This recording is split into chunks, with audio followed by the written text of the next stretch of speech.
Le compte courant d'associé.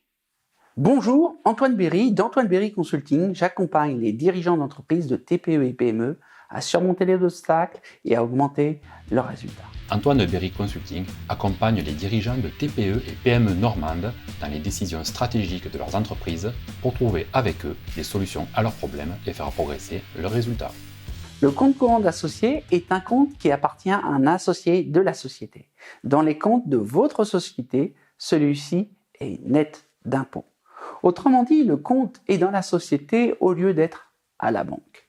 Et tout comme un compte dans une banque, cela est une reconnaissance de dette.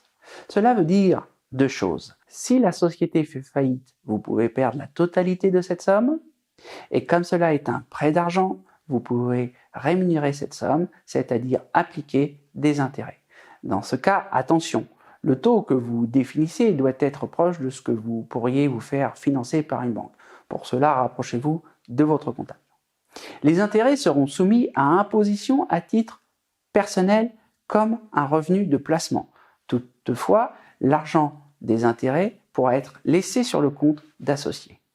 Attention, en tant que dirigeant, vous devez avoir des actes de gestion qui préservent dans tous les cas les intérêts de la société et non les vôtres à titre personnel. Vous ne pouvez mettre en difficulté votre entreprise pour protéger vos intérêts ou tirer des avantages excessifs de celui-ci qui les mettrait en danger. Alors, quelle utilité? Le compte d'associé vous permet également de vous rémunérer et de laisser l'argent dans la société sur le compte d'associé, afin de lui permettre de se développer, et vous pourrez le prélever en plusieurs fois et à des dates ultérieures. Cela vous permet de lisser la rémunération du dirigeant en maîtrisant son taux d'imposition personnelle, tout en laissant une partie de la rémunération donc dans la trésorerie de l'entreprise. Bien entendu, l'entreprise devra payer toutes les cotisations sociales et le dirigeant devra s'acquitter de l'impôt sur le revenu lui incombant. À une date ultérieure, lorsque les finances et la trésorerie de votre entreprise vous le permettront, vous pourrez retirer cette somme en partie ou en totalité. Il est donc possible de prendre une rémunération juste en tant que dirigeant sans trop pénaliser votre société.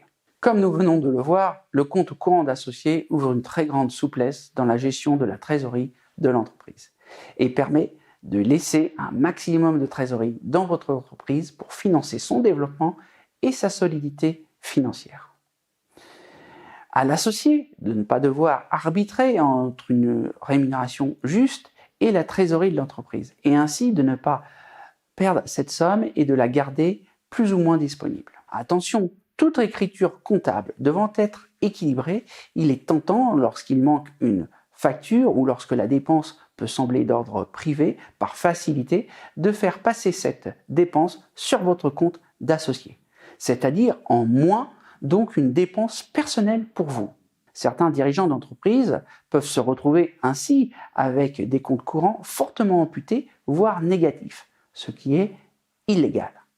La régularisation pourra alors vous coûter cher, car le remboursement de cette dette devra être prélevé en salaire, c'est-à-dire soumis aux charges sociales, puis soumis à l'impôt sur le revenu à titre privé, avant de pouvoir le rembourser à l'entreprise. Je vous invite donc à être très clair quant à l'utilisation des moyens de paiement de l'entreprise.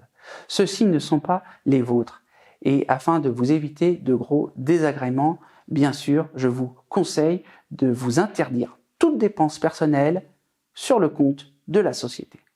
Mais également, vous devez interdire strictement au comptable de se servir de ce compte comme un compte d'ajustement.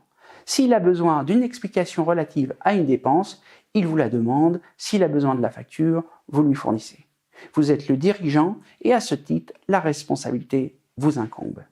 Il est de votre responsabilité de surveiller ce que le comptable fait dans votre comptabilité. Même si celui-ci est tenu à l'exactitude des comptes, il peut y avoir plusieurs façons de faire et donc à ce titre, vous devez vérifier et analyser, voire demander des explications sur ces choix. Ne soyez pas crédule. Statistiquement, comme dans toute profession, il y a un pourcentage de personnes plus ou moins rigoureuses, plus ou moins compétentes, plus ou moins honnêtes. Sans affront ni insulte pour les comptables.